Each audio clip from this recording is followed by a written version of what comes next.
Pudge, that's a skunk, and stop it. Stop it. Stop it. Let it go. Let it go. Go away, skunk. Walk away. Nobody wants any trouble, except for you, Pudge. Stop it. Stop it. Stop it. Stop it. Stop it. Stop. Don't move. Don't move. It's okay. Nobody wants any trouble. You can just walk away. I smell you. I smell you. You smell a little bit skunky. Just go away. You're good. You're good. Just back it up. Just back up. Go. It's okay. You smell bad. Something smells like something might have gone off here. Did you get some? Oh, shit. You got sprayed. Oh, cripe. Maybe you didn't. Something smells bad. Oh, God. Did you get sprayed? Maybe you might have gotten sprayed. Let me smell your face. Nah, you smell fine. Okay, come. That was very close. It was at that moment that he realized crab apples. She got sprayed. Did you get sprayed? I think we smell bad. Oh, cripe. Why does it smell short? I smell it on Winston. Why does it smell sharp? It smells terrible. It smells so bad you can't even smell it. For 2 seconds. Well, I don't smell anything. Smell it. You did it. Good. Congratulations. Now we have a big problem. So it seems that when you were approaching that skunk, you were getting sprayed. Oh my God! It smells so powerful. It smells like vitamin C and rubber tire being burnt. But why does it smell short? Okay, So bad. Bye. What am I supposed to do exactly? Like, what's the plan? I'm just left outside with the dog, the paralyzed dog who just got sprayed by a skunk. Pudge, why?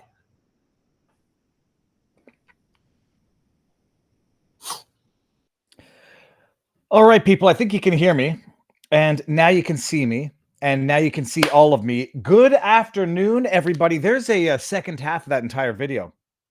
Not to tempt everybody, but I may or may not be topless in it because I had to wash that dog on the front steps of where we were staying, and she still smells. Now I got to drive back to Florida now with that stinky skunk dog in the car. It's gonna be beautiful. So I'll post that on Viva Family later, but it's in our locals community and it's on Twitter now. Dr. Chris Martenson, sir, how goes the battle? Well, I have not slept. I'm eating like an animal. I'm literally yesterday, somebody's calling me and I'm putting like deli meat in my mouth at my desk. It's been a thing. So, okay, Chris, I mean, look, I think now this is our third time. This is the hat trick of you on the show. Yeah. If I'm not, it might be more, but it's at least 2, probably. Well, it might be 3 now. For those who don't know who you are, just give your credentials before we get into the discussion, your recent analyses, and we get into what the hell has been going on in a world on fire.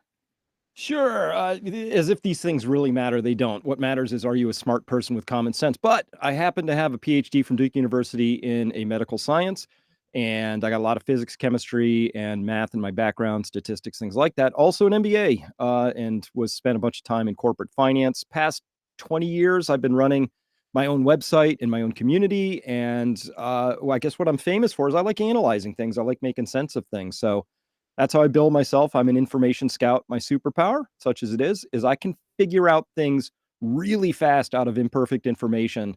That's just like a thing I'm able to do. I don't know why, but that's what gets me out of bed in the morning, I guess. It's amazing. We talked. Peak Prosperity is your channel, is your Correct. You're Thank not you. the brand, but yes, please. So tell people what that is.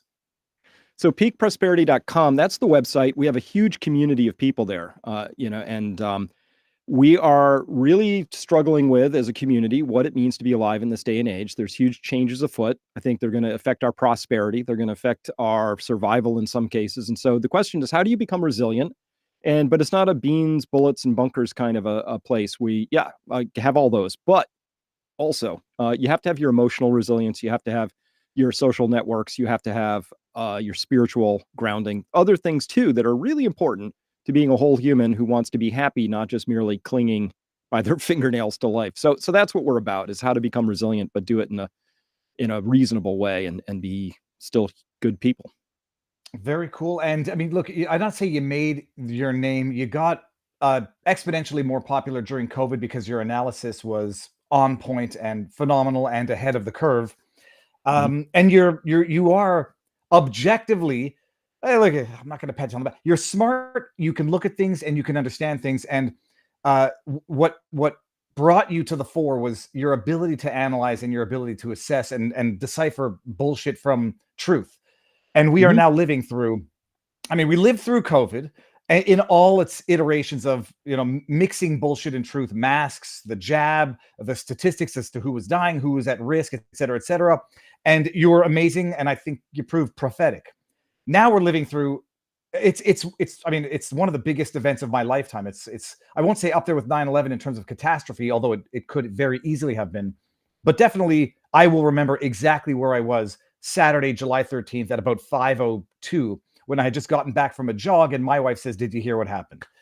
So you've been delving into this and you've been exploring certain theories, exploring certain ideas. Tell us what you've been looking into as far as the failed assassination on Trump, as far as that goes. Sure. So, an important thing that you raised there, which I think is critical to frame this conversation. I don't know what the truth is. People say, "Oh, you're such a great truth teller." I'm not.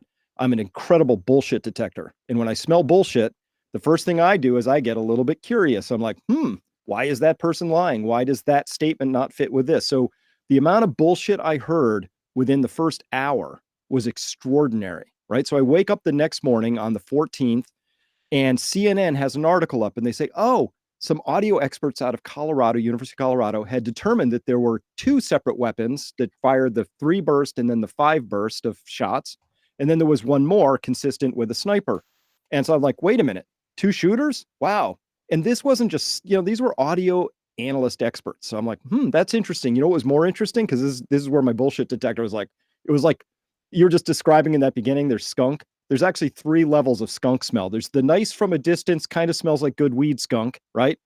There's the up close skunk, which is a little unpleasant. And then there's that burning plastic, what the hell is wrong chemical. All right. I was getting that level of skunk out of the fact that nobody in the media ran with that. That was just like this chirping crickets. Nobody's picking that up. And I'm like, okay, that means there's something there. I got to look at that. And funny about the nice from a distance. I think I edited out the joke where I said, I don't mind the smell of skunk. And then my kid said, why? And I said, you'll understand when you get to high school. And then I decided to, edit that portion out. But it is amazing. Like you get that close to skunk and you're smelling chemical reaction. Like it smells like a tire has been set on fire with vitamin C sprayed on it. Okay. So now, good description. So, you've been watching, I presume you watched the better part of the congressional hearings over the last 3 days? Yes. Yeah. Okay. Yeah. So going back, I don't want to play your entire video. I shared it with our community. You put together a 40 some odd minute analysis, which was an audio analysis of the popping sounds or the popping of the guns and the echoes where there was clearly a pop echo. Your ability to replicate the sound of a gun is actually kind of beatbox awesome in terms of accuracy. Oh, thank you. No, it's amazing. Like it almost sounded like I was listening to the video. So at the risk of trying to summarize a 42-minute video, tell us what you were looking at then when you put that video together. And then we're going to get into how that analysis is going to adapt to the new information that's been revealed over the last 3 days. Right. So when something like this breaks, my instincts are I just go to the data, core data, and people will start immediately weighing in like, what was his motive? And, all this crazy stuff. Let's go to the data. So the hardest data we had was in a shooting, by the way, there's the gun, there's the shooter, and then there's where the bullets went. So those are the 3 things you just kind of have to resolve. I couldn't resolve the trajectories because it was just too messy. We don't know quite where they went, except for one. That one that clipped Trump's ear, I'm pretty sure I can place that bullet. So I know how far it was from the mic, and we see it glance off the stands at the back. So we know exactly what happened with shot 1. After that, we got to get a little guessy about trajectory. So I didn't start there. I started with audio. And so the first thing is also to collect all the audio, because I don't know if you remember, but after the Las Vegas shooting, the FBI magically went to all the people's houses. They geolocated phones and took them and said, hey, we need these for evidence, and then gave them back to people. And all the files were wiped from their phones. So the first thing I want to do is just grab everything, download it, save it. So I then ended up with 5 audio files that we could analyze. Trump's mic, and then 4 from cell phones and other locations. And the locations give you information, right? Does it sound different? Is there any time delay? Are there other echoes? There's all kinds of stuff that can be done. But just immediately, when I was on the side, there are two videos shot from the side of the American Glass Research. I'll call that AGR from hereafter. The AGR building from the side over, if you were on that side and you looked up, you would see a roof peak and Crooks would have been up there. And that's really important information because we're at a different angle. Trump's mic was downstream from any bullets that were coming towards him. So he's going to record sort of the same experience. But from the side, you get a slightly different experience. I played that within 2 seconds of hearing those first 3 shots compared to the next 5. I said, these are 2 guns.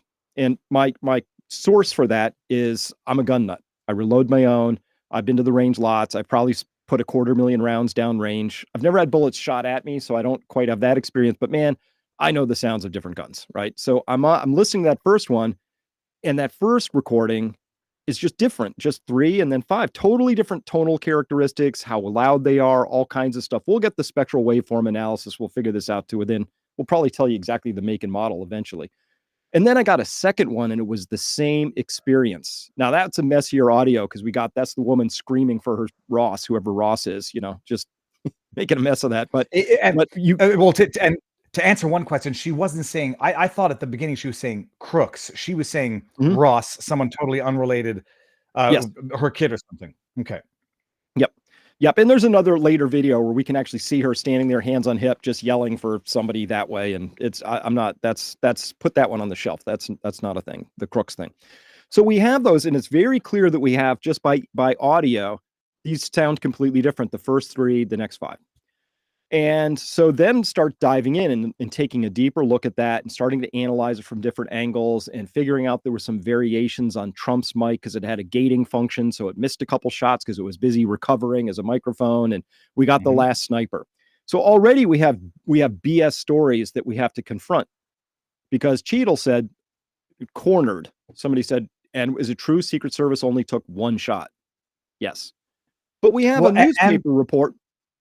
Oh, I was gonna say, and because part of it was I definitely hear 3 then pop in your analysis, and I thought maybe it was those 5 were the snipers taking a shot on the shooter, but now what's his face Ray has confirmed that there were 8 casings found on the roof, which would suggest that 8 shots were fired from the roof, if not necessarily by Crooks himself.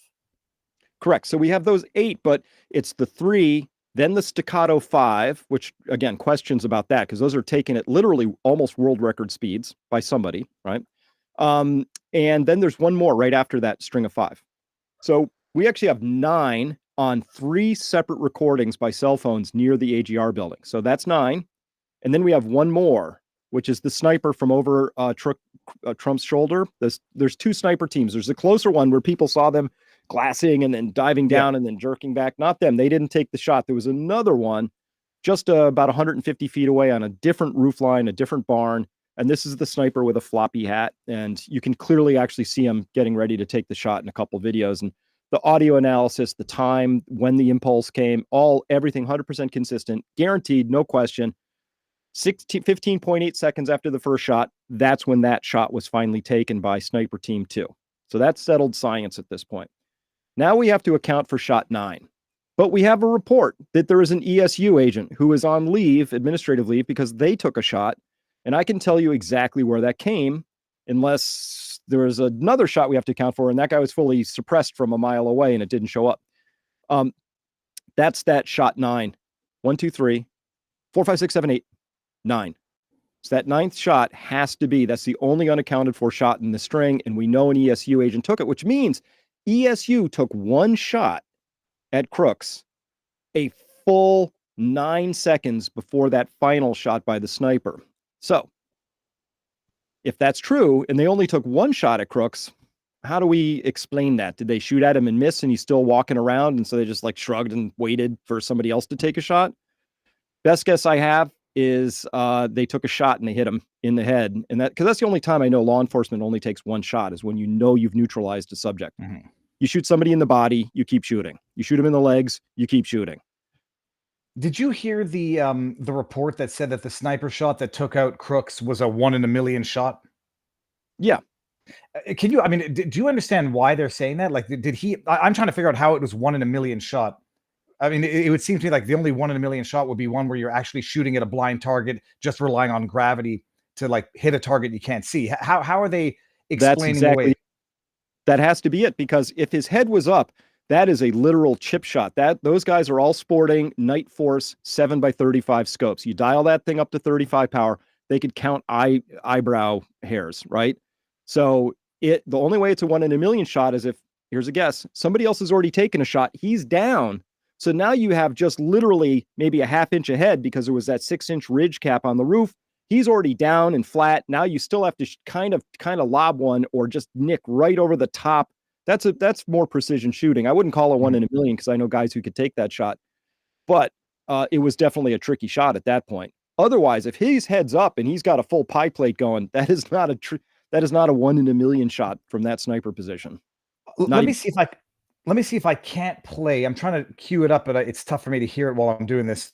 From your analysis, I don't know if this is where we're going to hear it. All right, so these are all the shots here in sequence. So this is taken from source number 2. Again, these you don't mind if I play this? Best recording we've got, please, from the audience. So this is the audience member that's between Trump and the AGR buildings where the shots came from. We can clearly see shots 1, 2, and 3, and then 4, 5, 6, 7, 8, and here's shot 9. And by the way, I'm going to sort of give a little foreshadowing. Do you notice how shot 1 has a very different sort of a height, different amplitude? It just looks smaller and weaker over there. And it is smaller and weaker over there.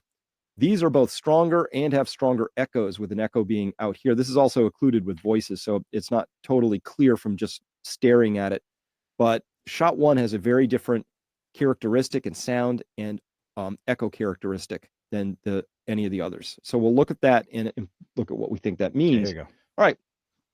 Going back now. I guess you don't play it there. Hold on. Let me see where we do this. Either way, I'll come back to it. I'll try to cue that up. Should I play this now?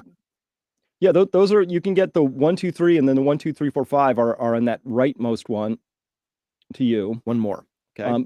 And then what I've that was you here. Okay. Also done here is well, I'll get to that in just a second. Let's just start here. So this is shots, just the first 3 shots, again, source 2.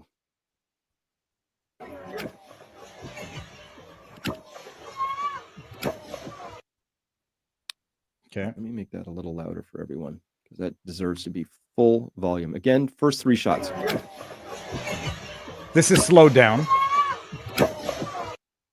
Again.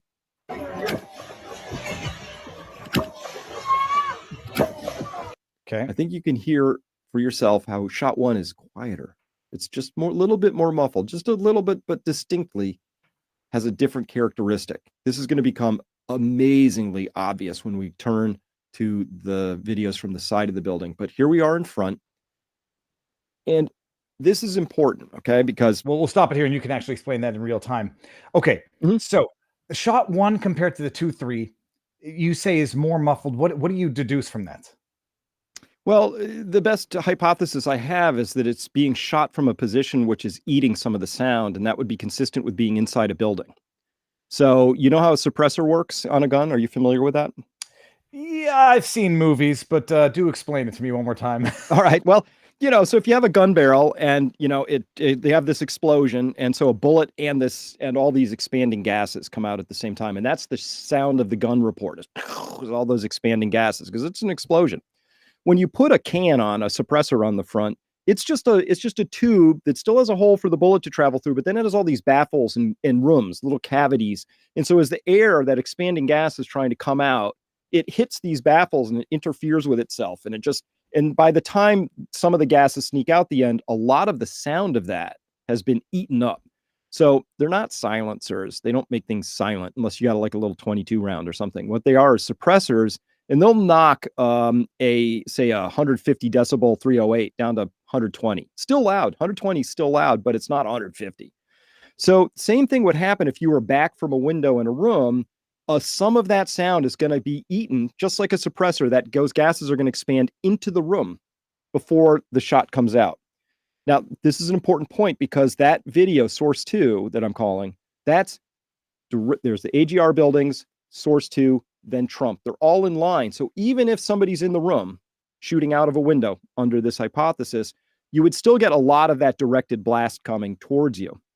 But if you were to the side, now that window, that room, if you're back even 6 inches, is going to completely begin to muffle that sound for somebody to the side. So that's why comparing the front signature to the side gives us some sense of what's actually happening here.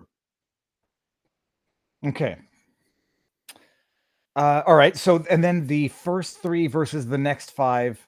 Some people were suggesting in your analysis it was the position of the camera, the microphone that picks up different sounds differently. Or others are hypothesizing that if you're going with the lone gunman, it's crooks who fired all 8 shots from the roof, 3 accurate shots, and then 1, 2, 3, 4, 5 just into the crowd randomly. Explain or debunk that. Okay.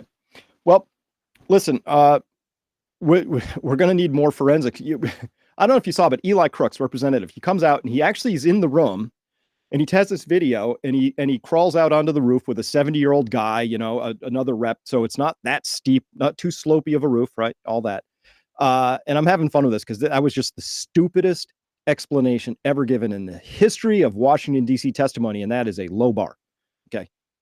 So the idea is that you actually have to be able to trace the bullet trajectories. And in Eli's video, which is less than a week later, he pans over and says, right over there is where Trump was shot. The stands are gone.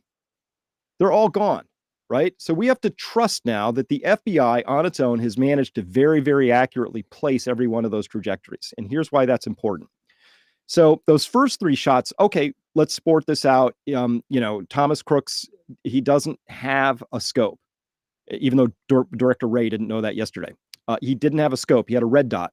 The red dot has this fat dot on it that downrange, even if he had the EOS Tech 512, that dot is still going to be about, at its smallest setting, it's still going to be about 3 inches across at that distance. So that's a pretty big fat dot. Like if you imagine a 3-inch dot around my head, it's a big thing, right? So the first shot nicks the ear.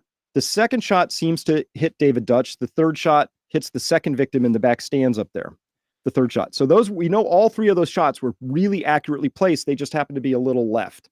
Very consistent with a right-handed shooter is a little anxious. You know, this is big game hunting. Like how many times do you get to shoot at a president? You know, probably, I don't care how many benzos you took beforehand, you're going to be a little jumpy, right?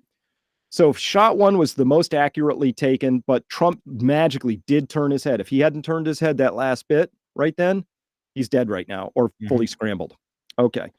So shot 1 misses, but then shots 2 and 3 both also left, and they go into the back stands there and hit 2 other victims. Then we wait a couple seconds, and then we have 1, 2, 3, 4, 5. Now this is critical. The first shot is taken in that string of 5. The next one comes out at 0.256 seconds. That's a quarter second later. And the next series of those are somewhere between 0.15 and 0.18 seconds apart from each other. 1, 2, 3, 4, 5. Very fast. So you can go to, like, this is a hobby of mine. I know people who run, they run these rigs, right? And they're going out and they're trying to do pairs and they're trying to do groupings and they're trying to do shots. Those are called splits, the difference between those timed signatures. So a quarter second is you had a split of a quarter second. 0.18 is 180,000th of a second is 0.18 seconds as a split. Running those splits was really fast. That's fine. Chunky kid, you know, I don't care. He's just shooting. The problem is we can account for all of those bullets passing close enough to Trump's mic. One of those, in that string of 5, it was the third one that hit Compouture in the head. So they're at least accurate enough from a hopped up kid. He's just missed. Oh no. And he goes 1, 2, 3, 4, 5 somehow. And all of those are right down range where we would expect them to be. And those are times that I would expect from a professional shooter. So it's just a little weird. Maybe he got them down there, but there's also, they just don't match. They do not match the cadence. They don't match the precision. It's the whole thing's really bizarre. So as far as we know where the bullets landed, we know that they said there were 8 shells on the roof. So presumably 8 shots fired from the roof or whatever alternative you can get there. First shot hits Trump in the ear or nicks his ear and does not hit anybody else as far as we know. Second shot and third shot hit 2 of the victims in the back. And your assessment is, it was what now, the 1, 2, 3, 4, 5. The 6th shot hit Compouture? Yep, that's the one. And we assess that because downstream at Trump's mic, we pick up 4 snicks of supersonic rounds coming past, but we're missing the middle one. We're missing number 6. And the explanation for that is, well, it got stopped. It didn't, it couldn't make it down to Trump's mic. And we know one of the bullets hit Comprador in the head, and we know that it by definition would not still be supersonic as it, even if it somehow through and through. But this is a little, we don't know if it was, I don't know yet if it was a 55 grain or a 62 grain. Because those are the two weights possibly of a 223 round.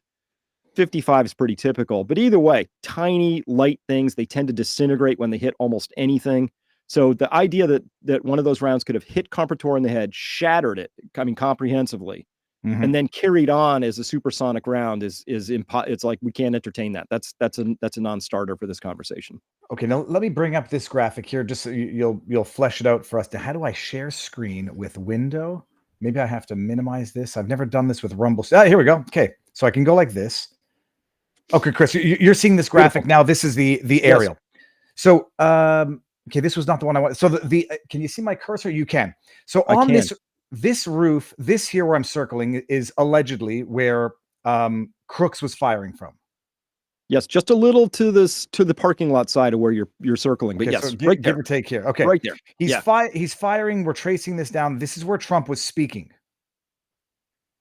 That's and now the two shots. So the 2 of the 3 victims get shot. Give or take, I presume around here in this stand, because the shots miss Trump or go through and hit the 2. That back upper right corner of that last set of stands. Yeah. Okay, so right, and that's where we see a video of something seemingly vaporizing or a puff of smoke coming off the rail somewhere about here. Okay, where was Comprador sitting? I need you to go to the furthest set of stands here, and I need you to go about halfway. He was almost exactly halfway, all the way up against the left railing. So you see the cursor? Tell me this stand right here that I'm circling. Yep, correct. Okay, and towards the flag. Nope, we're going the other direction. We're going counterclockwise all the way up against that far railing that would have been here to the side. Yeah, right there. That's where we are. He was on about almost exactly halfway up that, standing there. Wow. So the idea would be that bullet was intended to go to Trump and it caught him on the way. Yes. And again, it's very highly accurate online. So remember, this is shot 6 of somebody who's shooting a nearly world-class speed, right? 1, 2, 3, 4, 5. And we're supposed to expect that he's just staying right on target. I mean, it's really good shooting. Like if that was him, if that was that 20-year-old kid, he must have spent a lot of time at the range. Because I know guys who've been shooting for years, that would have been tricky. But hey, anything can happen. Maybe the recoil, it just jumped, it was magic. But I can account for all 5 rounds coming down past Trump's mic. All right. Except for that one, which is missing. Oh, okay, I understand now. So this is where Crooks would be circling it here. The FBI in the 2nd floor building that left their posts would have been right here.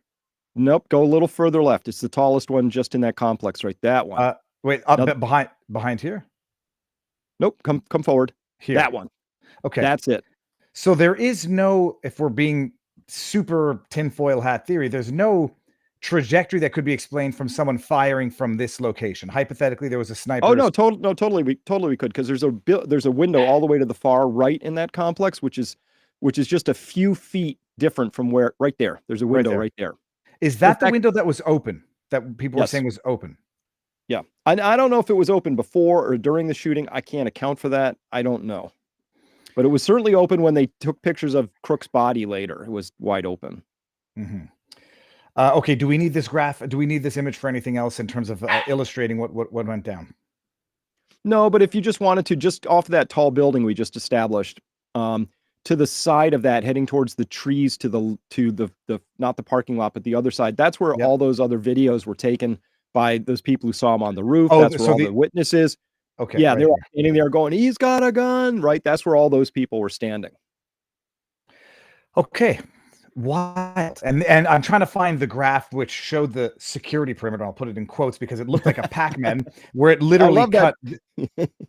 Yeah, no, it literally cut this entire building out of the perimeter. So it goes around here and then literally just cuts out. Well, I don't want to do that, but literally cuts out this. Okay. So let's take that out now. So where are you at in terms of what you think is going on?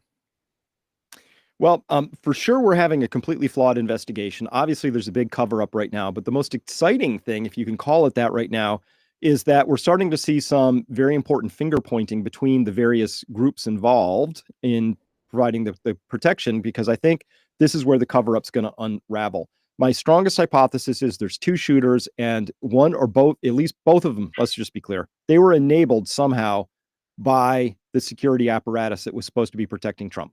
I don't know how, but they did. The whole idea, I mean, just when you do the timeline of Crooks and how often he was spotted and how suspicious he was, and that he managed to just crawl up on this roof, and we're supposed to believe that he turned around and pointed a gun at a law enforcement officer who then dropped, and then seconds later shots rang out, is the story they're coming up with. But we don't have, like, we don't know anything. The whole thing is just ridiculous that this kid managed to get on that roof at all, right? Or that roof was left unprotected. Or, and we just heard from, and you could pull up the CNN article if you want, but the district attorney for Beaver County had said that those two guys who were in that room didn't have an angle. They couldn't see Crooks on the roof. And that is completely false. You can see that roof from those windows is easy. It's got pure, perfect overwatch. So that's just some guys standing on the roof. That's from the helmet cam that came up later. But if Eli Crooks has a video where he's just looks right out one of those windows, in fact, the window that I think was open, and you just see that roof so perfectly, that's inaccurate testimony. Eli Crooks. Who is he? I mean, is he representative? Just zoom, Twitter. You could just grab him real quick, or I'll search it up here. We can find this. Oh yeah, I think he's the guy with the beard who asked some questions. Was he not the one who asked the questions yesterday? But he's the one who shot the video, not the 70-year-old man. No, but the younger man shooting the younger man. He's got the beard. Okay. Yeah, sunglasses on the head. I'll pull that up. So let me see what's going on in this article where it says a local law enforcement commissioner revealed during a House Homeland Security hearing Tuesday. Stunning new details. Pennsylvania State Police Commissioner Christopher Paris, yada, yada, yada. Okay, we'll skip this part. Paris told lawmakers about the communications between the Secret Service and local law enforcement who initially spotted Crooks, the would-be assassin. He described the timeline, which makes absolutely no sense. Officer left post to look for Crooks. They were saying there were no officers on the roof because it was too hot. Then two of the officers left their post because they were going to go find Crooks and relayed the information to Secret Service, allegedly with a photograph, and they still let Trump take the stage. I will come back to that afterwards. So here's why that's so important, what you're reading right there. Paris is the Pennsylvania State Police spokesperson. He's saying one set of things. The Beaver County DA, right, Goldinger, he's speaking for the local municipals and their emergency services unit. So he's speaking in the capacity of, hey, I got my guys. The state police have their guys, and they've started to point fingers at each other, and they're contradicting each other in testimony about something that is ridiculously important, which is, was there somebody in that second floor with overwatch over that roof line or not? And the answer is the DA is saying we did have somebody in there, but he didn't have a view. We know that's false. There is a view. So he's misspoken, or he's going to need to correct that. But the state police are busy saying, wasn't us, it must have been these guys. And these guys are saying, hey, and so we're starting to see that. We're seeing the first cracks in the facade here. And this is really important because if somebody's covering something up, we need to know that. Like, here's the stuff we don't know. What was Secret Service communicating to their snipers while they had glass? They were clearly agitated. They were seeing this guy. What happened when it was 2 minutes beforehand? There's a guy on the roof, 2.5 minutes. In fact, be totally precise, 2 minutes, 33 seconds.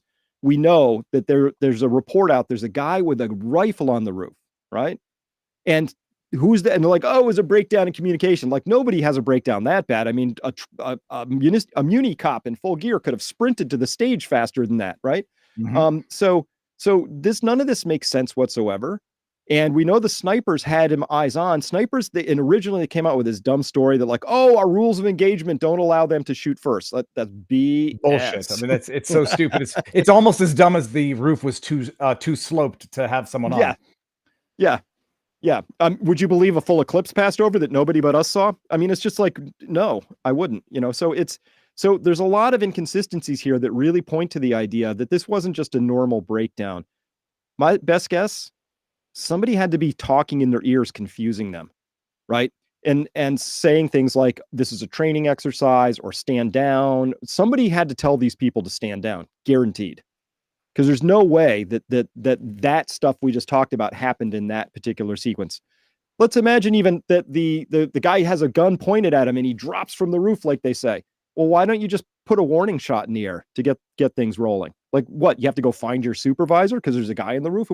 Police, when somebody points a rifle at you, police don't just sort of go, oh, I guess I got to go talk to somebody, right? It's like, it's not how any of this works.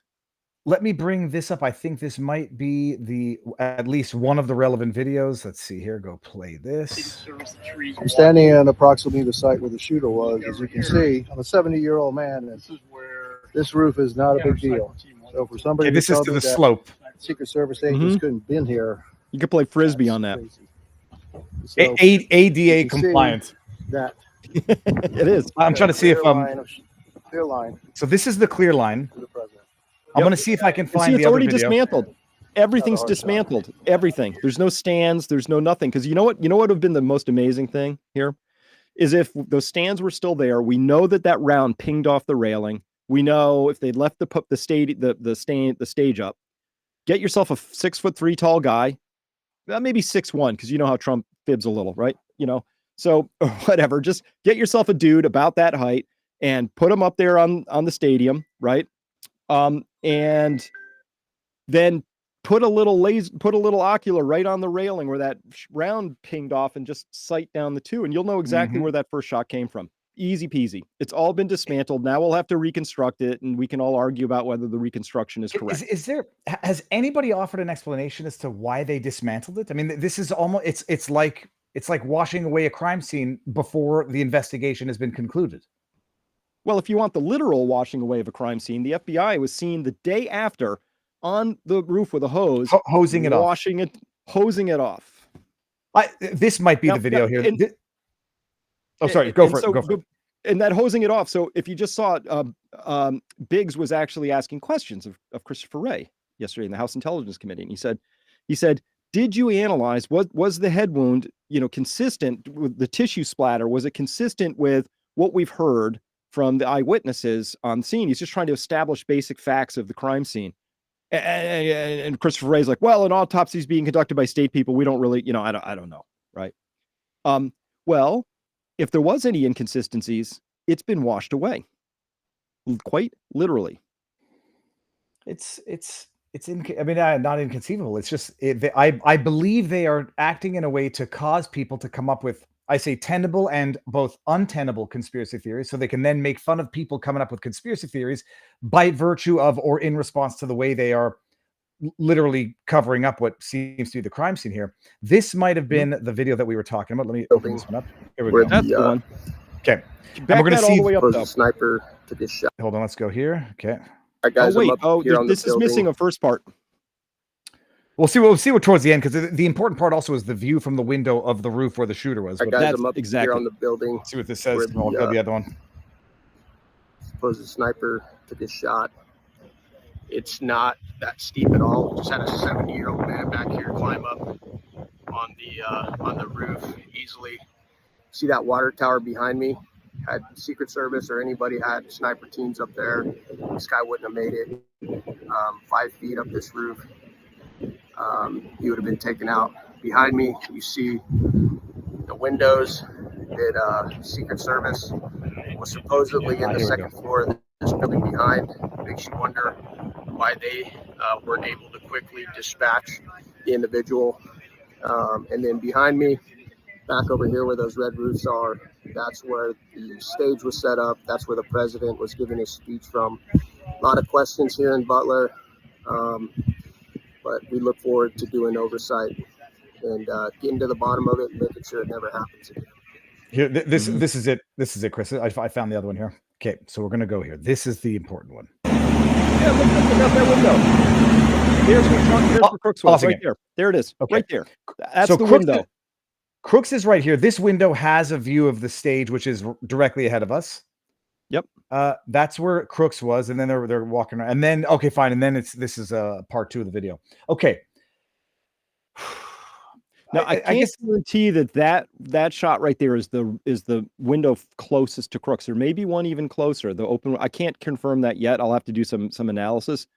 But even with this, the first thing I would have done if I was investigating this, of course, is I would have swabbed that room for gunpowder residue. just as if you were trying to get through TSA with like a sandwich, you know? When they put the little swabs on you, they're like, this isn't fancy stuff anymore, right? They just do swabs, you put them in a bag, you send them off, and they tell you if there was any gunpowder residue. We need to know that, right? But here's the thing. We know that an ESU officer took a shot. We know that because they told us that. And we have the shot as shot number 9 in the string. It's right there. Okay, if that's the case, where was that shot taken from? I mean, this would be the most important basic information. If we looking at this, we're not talking about it. Look at the. I'm just going to go back to the aerial. Look at the proximity to that tunnel that connects the roof to the other building, and then let's just go back here and see on the other image, which is here. I'm going to slide this over, and we'll see the proximity of the window to that roof. And I go to share, window, and image. So where we were looking, there's that. I think that overpass section. Ooh, where is it? It looks like the overpass section is just to the right of that red dot. To the right, meaning here. Yes, there's an overpass here. You could walk across it. It's a passageway between buildings for people. Okay, so that we saw from the window. So that maybe we were on the inside window. Either way, okay. It's a good point. Could be. So now ESU, which is the Emergency Special Unit Services Unit, yeah. Emergency. Yeah. That's of the Pennsylvania State Authority. That's not Secret Service. That as far they've always been told Beaver County's ESU. So this is their own. I think this is county level. It'd be like SWAT. I'm gonna guess. So you got ESU for Butler County. Then you've got the PSP, which is Pennsylvania State Police. Then you've got Secret Service, and those are the 3 tiers. Secret Service, as we saw yesterday. Except we have the gray man from ATF who snuck into the story frame. Explain. Oh, you don't know about the gray suited man? I think I do, but refresh my memory for those who might have forgotten. Yes, for everybody else. So it turns out, and Senator Johnson was on this, and he was on Maria Bartiromo's program, and he's talking about the fact that the first people up, and by the way, we have to talk about, it was 12 minutes after the last shot before allegedly the first 2 people from Pennsylvania get on the roof, right? And they're ESU agents. Okay. 12 minutes feels like forever to me, but then again, what do you know, right? So they're on the roof and they say one of the first people who follows them up is a gray suited man who directed them that they had to send all their pictures to ATF and gave them a card and a number, right? And so Senator Johnson calls that number and gets an answer back from somebody there who says, we have protocols for this, don't be calling our office and we'll tell you whatever. So now we have a gray suited man from ATF who somehow has first access on that roof before even Secret Service is identified as having come on that roof, as the story may well change again. But so we have to throw ATF into the mix here. I'm looking for the body cam footage that I know that I commented on, so I'll see if I can pull that up. So an ATF man's in there. Chris, what do you know? I believe it was in your analysis, the figure that some people believe they saw on the water tower peering out and then going back. That's shadow. I have full high def video that's fully analyzed. You can do if you don't just take a random bad shadow, because that's a long distance. So you get and it was a hot day, so you get these things that happen, the mirages, right? So there's clearly some ocular sort of waviness going on. If you don't just take one frame where that waviness hit and you just sort of average across them, there's nothing there. There's good. There's nothing there. So we can, at least as far as your expertise analysis is concerned, there was nobody on the water tower. Nope, not at this point. Okay, and now by the way, this is one of those damned if you do, damned if you don't, because either there was somebody on the water tower that either took a shot or didn't, or there wasn't someone on the water tower in which there should have been, and that came up in testimony where, like, I remember I saw the video, I couldn't definitively see anything, and I didn't agree that I saw a person there. It looked like shadow, and they're zooming in and enhancing and sharpening, and you can make all sorts of things appear or disappear. They testified yesterday, and for the last 3 days, no one was on that water tower. Well, I was talking with some people who had lifetime careers of setting up protection. And so I asked them, would you have somebody in the water tower? And they said, maybe, maybe not. I would have to go up and take a look, but there were trees in the way.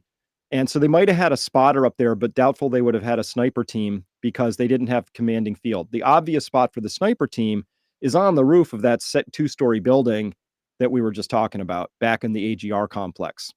That's the most obvious spot. If you want to pull that map up again, or the overlay of that site, I'll tell you what they said to me right away. This was very important. It crystallized everything for me. So one of the narratives we're supposed to absorb right now is that they were short on resources.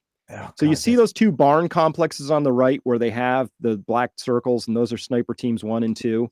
They said, we only had 2 sniper teams, so we kind of had to rely on the ESU for that third sniper team to cover that AGR complex. Now, guys I've been talking to are fully in the business. I'm not a sniper. Don't pretend to be one. They said, look, when you set up those sniper teams, these guys, they don't like to be too close to the action. They operate 250 to 1,000 yards. That's their field of view. And so if you put 1,000-yard circles around each of those 2 black dots you have on those roofs, they almost completely overlap. So if you're short on resources, why would you ever take your resources and double them up, on a single spot? It makes no sense. Yeah, right? but that again, that plays into the incompetence aspect of it, where nobody's that incompetent. I asked my son who plays Call of Duty. I showed him all these pictures. He's totally naive about the Trump shooting. I just said, hey, you and your Call of Duty, you've just got a new guy on the team and you've been given this new map. Where do you put your people? And he points to the water tower in the AGR building. He's like, if I only get 2 here, they go here and here. I said, okay.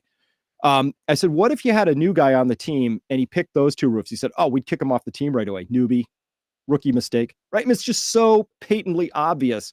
Nobody who's even played Call of Duty makes that mistake. Okay. So this is important. They're out there banging on Cheadle. Good enough. Okay. She deserves to be fired. Get it.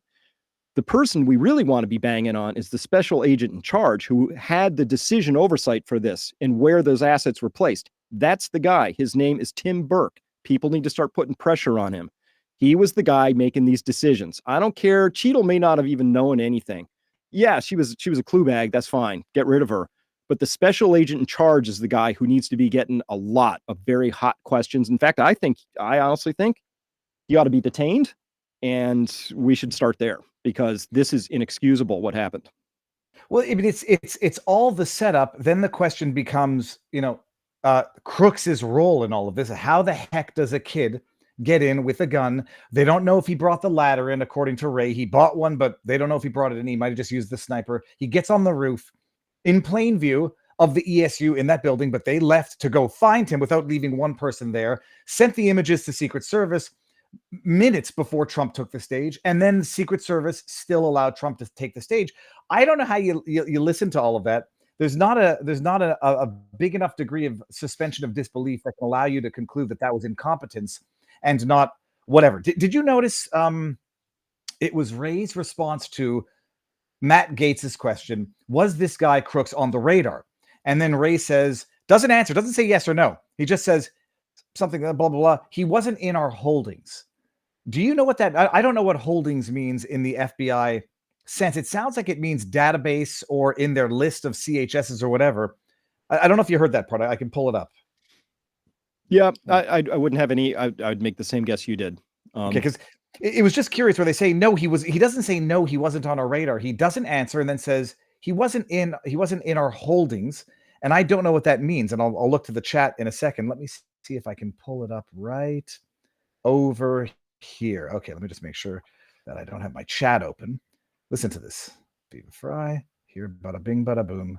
Pause and you're getting maximize. Good at this. By the way, this is the guy that thought the island was going to flip over if they had too many soldiers on it. Look it up. I don't remember what his name is. Was the shooter on the FBI's radar in any way prior to the assassination attempt?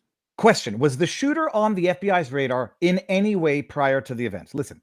We did not have any information about the shooter. We did not have any info. That's not an answer. He was not in our holdings. Was not in our holdings before the shooting. No communication in any chat rooms. No CIs or confidential human sources have any interaction with? No, we've run a thorough search for the subject through all of our holdings, and he was not in them anywhere. What wasn't in their holdings doesn't mean they didn't have any communications or know who this guy was. In fact, if you're going to have someone who's going to try to assassinate the president, I would imagine you don't want them in your holdings if you're going to use them. Were there any FBI agents or informants? Okay, then he asked if there were any FBI agents or informants in the audience, and he says, I don't know. He doesn't know anything. He didn't even know if the rifle had a scope on it. I mean, let's be clear. So can you explain that to me? There was the Pat Fallon from Texas who said, we don't know if it was an enhanced scope or a dot. What are those two types of scopes, and what is the impact in terms of target? Well, there's a broad range of optics you can put on a weapon, right? So a scope typically refers to a telescopic sight or something that has optics that are enhancing something at least more than 1x magnification. So it could be 2x, 3x, 5x, but it's like, it's a piece of glass that, sometimes you can put different magnification settings, but a scope magnifies. There are red dots that just have what's called a coincident red dot, but it doesn't magnify. It's just like a little dot floating in the air, but it has the same magnification as eyesight, right? A magnification of 0. The dot's not a laser. It's not something that the target would see on it. Okay, so no, it floats in front of your eye. It's just projected on a little piece of glass, so it coincidentally is out there floating where your bullet's going to track and go, right? So that's the fun part about red dots, is wherever that dot is, that's where the bullet's going to strike. So the red dot accounts for gravitational impact on the bullet as it travels. No, it would not, unless you had dialed it in. So you can set a red dot to be true at 50 yards, 100 yards, 200 yards. You would do that. Nobody would set a red dot for more than 200 yards because it's just by the time the red dot's now covering the entire thing you're trying to shoot at that range. So red dots are meant for close-in shooting. They're really good. They're a lot of fun. I wouldn't really rely on one past 100 yards ever. Not rely on one. I mean, you can use them still, but it's not like a super reliable thing. Now, if this Crooks had actually been the guy who had done this, and he had brought with him a standard 30-30 hunting rifle or a 30-06 or a 308 with a single shot with a scope on it, we're having a very different conversation today. This was not the weapon of choice for that particular misadventure. And that is to say that an AR-15 is not a long distance rifle that you want for this type of I don't want to say hunting, but it's you would want a more accurate type of rifle where even if you don't get off however many shots, it's more accurate. Yeah, that would be for starters. The second thing is that you can get accurized versions of AR-15s. Of course, you got special barrels and special match triggers and special everythings, right? They can be very, very accurate. This was just sort of an off the shelf, as I understand it. I still don't have the exact model number, all that, but we'll figure that out soon enough. I won't. The beautiful people of Twitter will figure it out, and then we'll be able to report on it. But my guess is this was probably not an overly accurate weapon. Not that bad, but it's probably not overly accurate. I'm going to just check something out here. Okay, so now let me bring up the other one, which is the rooftop footage. That's Chris Martenson. This is atrocious. This is what we saw on the top of the roof. We won't watch the whole thing unless we have to, but Chris, tell me when to pause if you want to say something about this. Here. So this is the guy yes, that they sent yes, Beaver County Sniper Scene have sent the pictures out. This is him. Okay. The guy in the black with the red tie, is that Secret Service? He looks like Secret Service. Has to be. Has to be. He looks like a punk who doesn't know his shit from Shinola, if I can quote the jerk here. Okay, hold on. True. Right there. Got it. So got it. We're freezed. Okay. So we've all seen the picture of Crooks's bloody head, like it's blown out, right? We've all seen that. So here they are, out of some level of decorum, they're blurring the body, and I'm concerned by that, because if he was shot twice, we would be able to tell that very quickly from this particular camera video footage. So we don't want the blurred out footage. Second, I see. So the blurred potentially blurs out evidence that would reveal how many times and in which direction the blood was going when he got shot. So if he was shot by somebody out of that second story window, we still don't know where that ESU person who took a shot at him, did they miss? Where did they take the shot from? Where were they standing? None of that's been revealed. It's just like, oh yeah, somebody else took a shot. Like, whoop, gone. But best guess I have is they actually took a shot out of that second story window. Best guess is it was a headshot because they only took one, right? If you shoot him and he's still moving, you still shoot, right? That's the nature of law enforcement. And we've all seen plenty of videos of police doing exactly that. And it's what I would do if I was shooting somebody and they were still moving. So best guess, he got shot by somebody early on. He's not moving. And so we would see those two wounds. And then that would, of course, unravel completely the official story that it was the 1 in a million shot. Let's roll, this thing happened, whatever. Mm-hmm. They're trying to, this heroic shot by this sniper who for whatever reason couldn't manage that 1 in a million shot before the first rounds went off, even though we know they had him in sight. Yeah, I'll play this out a little bit. Was he on that bike? We don't know. So they're talking about the bike now. Treating that as Suspicious element. suspicious device. Okay. 1 second. I believe the sniper that seen these and sent the pictures is right inside this building. Michelle, is Greg in there? The sniper that's seen it Greg. and sent the pictures Greg is right inside. His name is Greg. So we got his name now. All right, so if you go to that window that's open and yell for Greg, that's the sniper that sent the original pictures and seen him come from the bike and Sent the bike back pictures. down and then lost sight of him. Okay. He's the one. that All right. sent So the just to be pictures. clear, I'll just go hold to- up a second. Yep. So we've all seen the pictures of Crooks taken. He's in his Demolition Ranch gray t-shirt. He's peering over his left shoulder. The shot is taken from above, looking down. And it's a little fuzzy. And the reason for that is it's taken out of that window on the far end of that building that we were just looking at there. It's taken out of that window and the window's not open. It's got sun on it. So that accounts for why it's kind of a little hazy of a picture. There's two pictures snapped down. He's on the retaining wall. So we know that they were in that building taking those pictures. There's disagreement as to I think there were actually two sets of photos, one taken at 5:14. That's the first one where he's looking over his shoulder. There's another one that appears to have been taken at 5:30 when Crooks is on his phone and he's doing something on his phone. So there's actually two pictures. It's not like 1, 2, both sort of looking over his shoulder and with slight change. They were kind of different pictures. I'm going to guess that they had eyes on this guy and they'd been taking pictures of him for a while. Now, what's interesting is that person tried to do what they could. They sent that off, and all we have is they said that they sent it off And to nothing law happened. enforcement. Now, did that go to the state police? And is that why they're pointing fingers back? Did it go off to Secret Service? We heard in another news report, Secret Service was notified. It's a mess. And this should be the simplest thing. This is the simplest thing to resolve. All you have to do is sit all these people down and ask them 4 or 5 questions, and you know exactly what happened. It's like, The ones I did. I think I did. What's the lie? He's like got his glasses on and he's. I mean, they're so nonchalant about a botched assassination. Oh yeah, well, let's. and if you watch, you can actually see the time on there, right? Okay, and then this is his Yep. bike with the stuff. Or on the bottom, Our on the sniper bottom seen him walking away underneath, from or that, on the I phone. Okay. But he would be On the right phone. inside that window. He's the one that physically seen this. Sent Or the just pictures and confirms. pulled it I out. think it said So- 7:03 if I saw it flash We past. have But somebody detained, so correct? the last shots happened at 6:13 and 48 seconds, whatever that is. So 6:13 to 7:03. Well, it's just 50 minutes after the fact. And someone in the chat in locals said they don't have any circles around the casing. I don't know what is like proper protocol for crime scene investigations. Oh, this is awful. I I don't don't either, but it's not this. It's not I mean, this. I would imagine you don't wash it down until it's either solved or until I don't know. Here, That let's- I don't know. There's people everywhere. They're walking all over the crime scene. Look at that. There's just Our guy people was just everywhere up there. I think you can count 8 in this video. If you told me that are there's a patient. So we got guy at you least three, four in this That's the triangle. other. Yep. Then there's the tower behind We've been us. up here, so we wouldn't know that information. And then there's a couple you got guys 5. behind them, and then there's Yeah. somebody further down the roof. It's just a hot mess. Is that all your stuff? See, the question is this. I believe this was clearly a let it happen on purpose. And what you might Mhm. be seeing is certain layers of police doing their job, and then it just stops somewhere. It looks like, I don't know, again, in the chat and locals, they're saying who okayed the men to come off the roof because it was too hot? Who okayed both men of the ESU in the building to go look for Crooks instead of one staying point to see what was going on? And who sent in the pictures, and then who got the pictures and said, let's bring Trump on stage anyhow? Well, and even if you said it's too hot, which I don't buy because we have snipers on other roofs, right? And so all that. But let's imagine you buy that for a moment. Oh, it's too hot. Too slopey, too hot.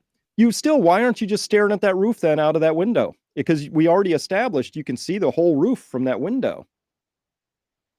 And we have Have you another seen- report where they're trying to say they couldn't see Crooks from the window. So now this whole story is falling apart. This is a hot mess right now. They obviously couldn't see him because they weren't in the room to look at where he was. They were no longer there. Here's now. Have you seen? Well, the new- so let's get wild and speculative. What if they were called out of the room? What if a gray suited man said, "Hey, come here. I need to talk to you." Like go I look don't. for him. Something is wrong with this story, and that's what we're smelling around the edges right now, you and I. And I know that at somebody knows some information. Oh, this drives me nuts. Well, so this this is the news of the day. Okay, Mhm. let's watch this because I have only seen it, but with no audio. Where's my Okay, screen? just to be clear, the Yep. setup for this ABC News, right? We're Yep. supposed to believe that the shooting has happened and two brave ESU officers are racing to the scene, right? And they have to bust through. It looks like they got the security tape going there to hold the fence together, right? That's how they're keeping people out of zone A, right? So they're going to bust through this fence and they're going to run across and they're going to slap a ladder up and they're going to climb up like brave men. We just need to establish that there were people all over that building. There's no reason that we have to focus on these two guys running from 100 yards away like it's an action scene. Oh my God, we're part of the action. This is amazing. But they're blurring out. Are they blurring out the time here? Where you see my cursor? Oh yeah, they must be. Yeah, but anyway, it's just ridiculous that we're supposed to believe that these are our action heroes, G.I. Joe 1 and 2, running to the scene. Let's see this bravely. And by the way, we know from Senator Ron Johnson, the first people on the roof were 12 minutes after the last shot. So just put all this in context. This is narrative 101 propaganda by ABC. Instead of faithfully recording history, they're doing everything they can to cook up a narrative, and it drives me nuts because it's absolutely inaccurate. Shame on them. Shame. New video from Trump assassination attempt. Okay. This morning, new helmet camera video obtained by ABC News showing the moments law enforcement raced to that roof. After a sniper killed the gunman who opened fire at a Trump rally. Officers climbing up a ladder. The ladder. In chilling detail, the video shows an assault-style rifle lying next to the dead body of shooter Thomas Matthew Crooks. A trail of blood seen streaming down that slope. If you watch what just happened there, officers climbing up a ladder, and then we're supposed to be first guys on the roof, and they get up there, and again, there's 8 people up there. They just jump cut that. Fire at a Trump rally. Yeah. Officers climbing up a ladder. And in chilling detail, the video shows an tons of people everywhere rifle lying next to the dead body of shooter Thomas Matthew Crooks. That is a trail of blood seen streaming down that slope roof. An officer kneels down by the gunman. There appears to be a small device next to the shooter that. This looks all staged. I mean, this looks like it was planted there. Hey, okay, now go get the thing that we were going to use to blame on the Iranians had this gone off. Was not seen earlier. The officer takes out the battery. He takes out the battery. Then pulling out a phone as he checks the gunman's pocket. So in terms of crime scene investigation, the guy's dead. Okay. Why are you rifling through his pockets? Why aren't you taking photos? Why isn't there a proper, actual crime scene investigator? There's people kicking all over the place. In just a minute, they're going to say they count the brass, right? These guys are literally standing on the brass, sort of pointing at it and counting it. And it's just the most ridiculous. Like, this is absolutely not how this is done. Now, I get it. You can have some incompetent people who don't know crime scenes, but this is one of the most significant crime scenes of our lifetimes. And we're supposed to believe it's handled as if it was a freshman class, stumbling through their first, adventure. It's awful. It's mind-boggling. What else? A rangefinder. A rangefinder. I think it's in the cargo pocket. The rangefinder that they all knew he had from an hour before the shooting. Police also seen counting the shell casings. Looks like at least 8. 1, 2, 3, 4, 5, 6, 7, 8. At least 8. At one point, a law enforcement official stop there again. So Secret Service. I don't have crime scene photos on that yet, but that guy's helmet is pointed. His face is pointed in one direction. He goes 1, 2, 3, 4, 5, 6, 7, 8. If the guy doing the counting is the guy with the helmet cam, maybe it's just picking up somebody else. But I have another photo which appears to show 5 casings up near the body and 3 more almost off the roof down at the far end. So for somebody to count 8, I would have expected at least a head swivel. Yeah. To look at those other ones, or that picture's wrong. I don't know. The casings, there was some discussion as to why they wouldn't roll off the roof, but they're tapered so they'd roll in a circle. But were the 3 that were further down towards the blood or towards the stage? Like towards here? The blood. Okay. Down back that way. Okay. Yep. At least 8. At one point, a law enforcement official who appears to be a Secret Service agent and another officer heard discussing the evidence the shooter was believed to have left behind. And this is his bike with the stuff. Okay, that's not the shooter's phone. Walking away from that, I believe. Oh, this image clearly visible on the phone held by the local officer wearing the helmet cam. The new video comes amid mounting scrutiny aimed at the Secret Service and how it handled the assassination attempt, both before and after. The alleged lack of transparency. All right, then we got that. That's not news anymore. The question is this, I don't judge anybody anymore for having different theories. I don't know what if there were multiple shooters, 2, to take out Trump. I don't see how they would miss. to the extent I would be more inclined to think the kid took 3 shots and then just started rapid firing into the crowd. I'll just shoot, pop, pop, pop, pop, pop, pop, pop. If there were 2 shooters, then it would be tougher to explain how they actually missed Trump. And like, why complicate it if you already have your patsy, who's the idiot with the gun, who's going to go on the roof, get the shots off? Why complicate it to have another one?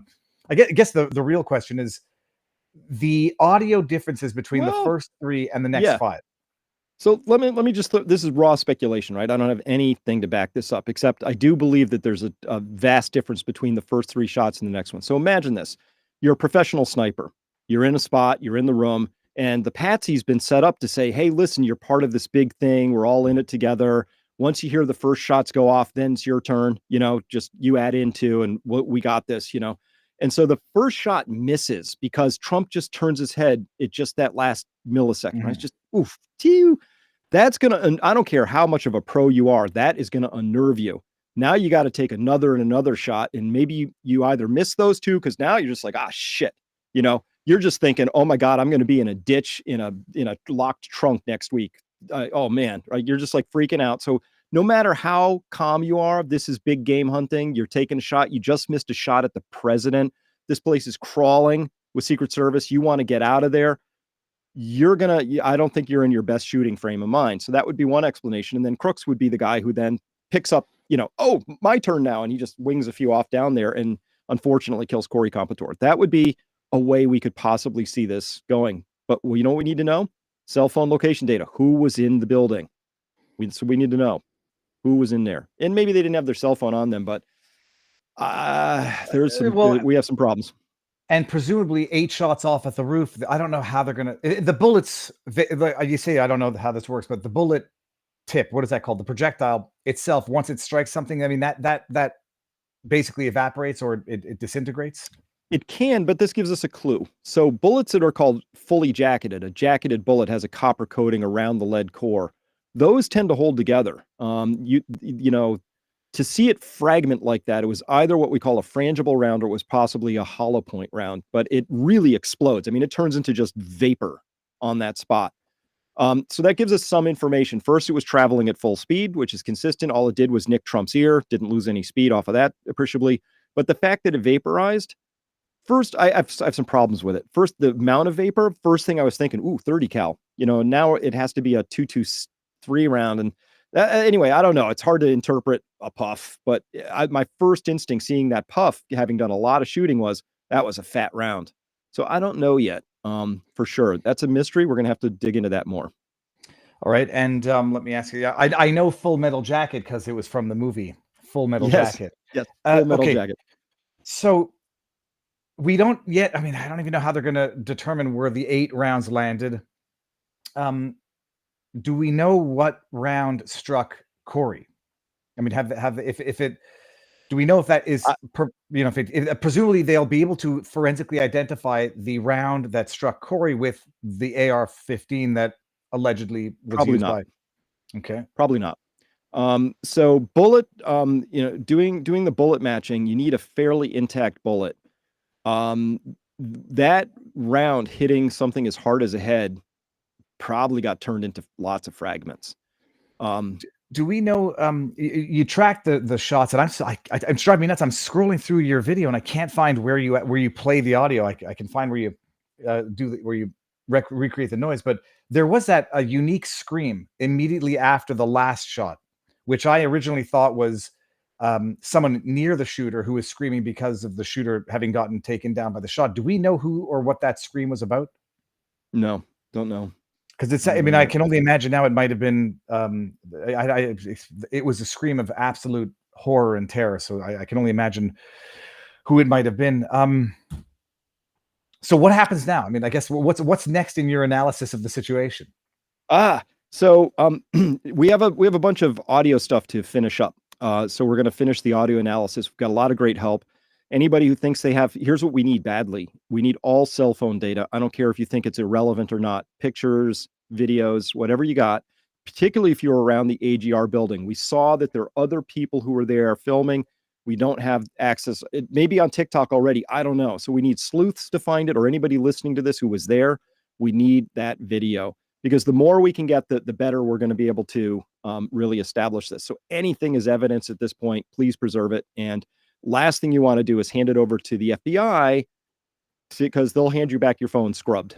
Oh, it's like what they did with the laptop. I mean, it's a good thing Giuliani had his own copy of it.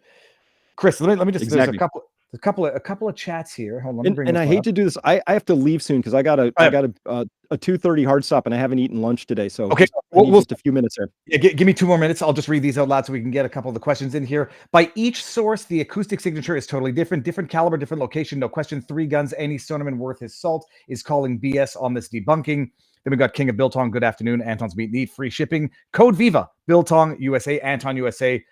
Biltong definition: vaccine against vegetarianism and veganism. Now, let me bring this out here and see if there wasn't a question in the locals community, which there was tipped here. Okay.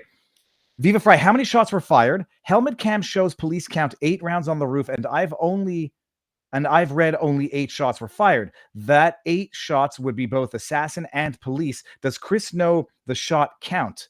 Vid here. Okay. The shot count. So we hear the 8 coming from the shots on the crowd, and then the 1 from the sniper. In your analysis, there was that noise that you couldn't identify, a bang after the 8th, before the final shot. Have you determined whether or not you think that was a shot being fired? Number 9 is absolutely a shot being fired. Number 10 is absolutely a shot being fired, which is the final counter sniper round. I have one mystery, which is in between shot 9 and shot 10. There is definitely a gun report on Trump's mic. I can't place it yet. So that's an enduring mystery. So we're gonna unravel that. It may be related to shot 9, but if it is, it implies that somebody took a shot from really far away towards the AGR building. So maybe that was the 1 in a million shot. I don't know. We still have a little bit of a mystery, but minimum 10. There might be an 11th I have to account for. Okay. And last question, I'll let you go, and then you'll go, and thank you very much for being here. AGR building owned by BlackRock or BlackRock entity. Do you have any knowledge about that or anything in your research that confirms? I've heard that, but I haven't gone down that rabbit hole yet. So I've read what other people have said. So. Okay. Awesome. Now, Chris, remind us one more time, and I'll put all of the links in the pinned comment. I'll stay here after you go. Where can people find you? And if they have info, how can they reach you? Okay. Find me at peakprosperity.com. All my content gets loaded there. We have a subscriber community there. If you want to support people doing what we do and be part of our community, that's at peakprosperity.com. At Chris Martenson, Martenson, at Chris Martenson is my Twitter handle. I'm pretty active there. And then finally, if you have any other information, any data at all, info at Peak Prosperity. We're gathering. We've had a huge flood. If you have actual evidence and you're not speculating or wanting me to watch somebody else's ideas, put evidence in the subject line so we can get to it more quickly. That would be really important. And the other thing is if you have expert analysis. So we need somebody who really understands mics and how mics behave, because what we're trying to resolve is those other bullets that are coming in and we record them on Trump's mic. How far away were they? This is a very complicated analysis, way out of my pay grade. So anybody who's a true audio engineer who could do that, fantastic. Anybody who can do a fast Fourier transform on the data and interpret it too, that would be fantastic, because what we want to do is locate all of these cameras, feed all of this into a program, and it'll tell us a lot more than we're getting from any one analysis. So looking for help. Info at peakprosperity.com. Yes, please. And the expert video or evidence, let me know. All right. And the woman who was suspected as being FBI behind the crowd, who immediately started recording, have we seen her video footage yet? Have not, but I know somebody who traced her down. She's not FBI, she's local, according to this person who I do trust. So local person, not local law enforcement or local law enforcement. No, just a lady. Okay. Yep. Chris, you're amazing. Thank you very much for giving me the time. Oh, pleasure. Thanks for being the third time's the charm, right? So absolutely. We'll do it again. We'll do a fourth one of these days. All right, go for it. Have a good day. All right. Thank you. Bye-bye, everyone. Bye. Amazing. That's amazing. What we're going to do now, we're going to have our locals after party. But that is phenomenally interesting. I'm not yet on a 2-shooter theory, but I am definitely on this was clearly Secret Service setting all of this up. I want to know. I would have pushed Ray a little bit further on Matt Gates's question and his evasive answer, because why would the guy that they're using to try to carry this out, why would they keep him in there holding if they want to have nothing to do with that guy? Reading the chat here. Thank you, Chris. You're a good man. she was still suspicious. I don't think she was suspicious. You can't predict how any normal person would react under such circumstances. Just reading some of the chat from YouTube. Let's go to the chat in Rumble. All 8 shots for Crooks. Did Crooks even take a shot? Well, they found the shells. I mean, the thing is this. Everything that we're relying on is information coming from, or not everything, but a large portion of it is information coming from an FBI agency that I don't trust as far as I can throw them. So United States Secret Service snipers would have used 5.56 rounds to frame the Patsy. It's a trivial shot from that distance, even with an AR, says Liquor Giant. That's why I don't believe that in terms of the setup, that it would have been the USS, the Secret Service or sniper that took the shot. From what I don't know anything about anything except for what people say, they wouldn't have missed. So I think that this kid was the one taking the shot. Trump failed his audition for the role of Archduke Franz Ferdinand, says Colorado Watch. If anybody doesn't know how World War I was started, the assassination of Archduke Franz Ferdinand, who was the next in line for the Austro-Hungarian Empire to be I don't know if it was the prince or the prime minister or whatever they want to call it, was assassinated.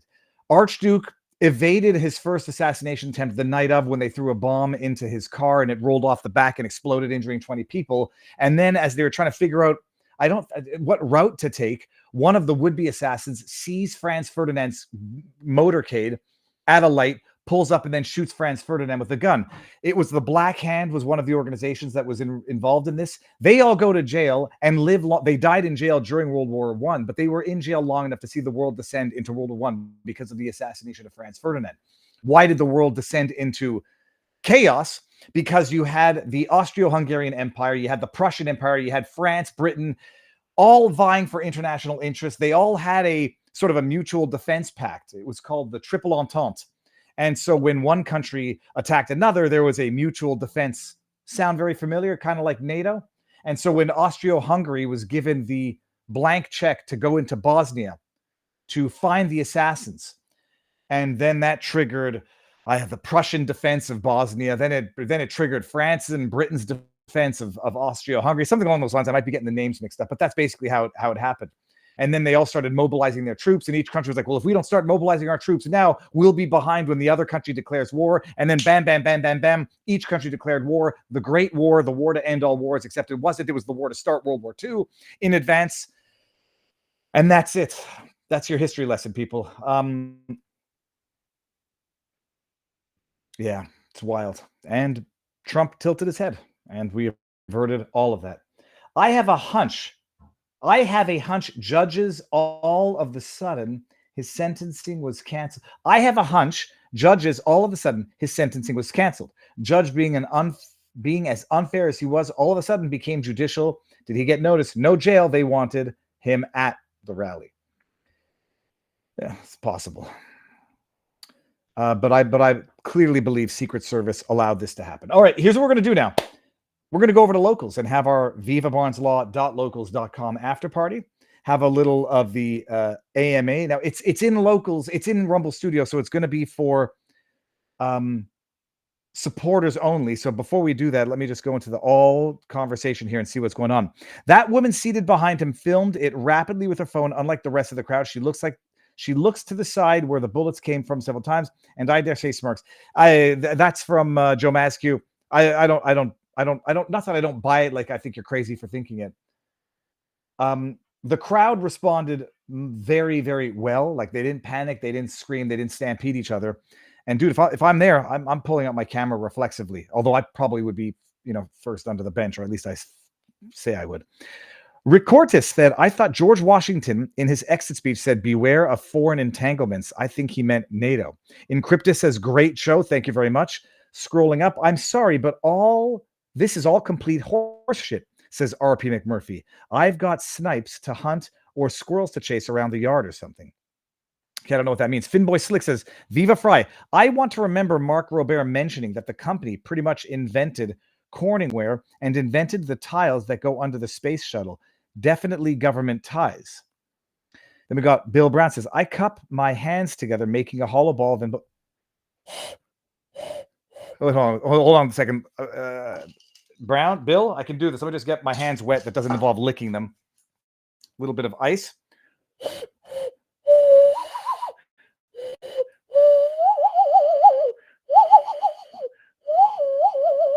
Haven't done that in about 25 years. All right.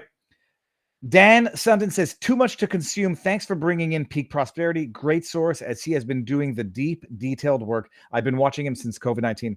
He's just an amazingly intelligent man who can digest information and knows the questions to ask in order to know the answer that needs to be provided. Okay, that's a little redundant. And by the way, everyone stay tuned. I'll do an on a kayak. Do I want to do it today? I'm going to do an on the kayak summary vlog of yesterday's congressional hearing with Stephen Ray, and I'll explain away my highlights, which I think perfectly summarize the day. So everybody, if you're coming over to vivabarneslaw.locals.com, come now or forever hold your peace. And to make it easier for everybody, I'll just actually post the link here. Come on over to vivabarneslaw.locals.com. If you want some merch, you can go to vivafrei.com. Viva Frei. Und ich liebe sie Viva Frei, ja. Und how do I put the comment in the comment section, yeah? I have lost the chat. Here it is. Link to locals. And if you're not coming, enjoy the rest of the day. Link to locals. Bada bing, bada boom. Everybody, thank you for being here. Tomorrow is Friday. I'll be live. What else am I going to do? And that's it. Ending on Rumble, Twitter, YouTube, vivabarneslaw.locals.com for the after party for supporters only. Booyah. See you tomorrow, people.